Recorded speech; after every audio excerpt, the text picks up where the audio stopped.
Gemini, my air babies, positive vibes, motivation, inspiration, elevation, love, light, positive energy, goodwill, peace, and healing, abundance, and prosperity all your way.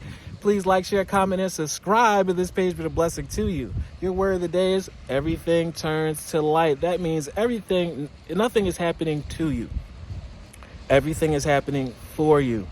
Every test, every obstacle that you're going through right now is building strength and wisdom. Therefore, when you're wise, you know how to maintain and sustain your blessing. When you become stronger, that means that you can carry more weight. And just like negative energy has weight, so does blessings. So the things that you're going through, that's building your strength, is because Lord God, Spirit, Universe, Source, Strength, Jesus Christ wants to give you more. And to make sure that you can handle it, they have to make sure that they work that body out, mind, body, and spirit, so you can sustain it, so they can give you everything plus more than what you're asking for.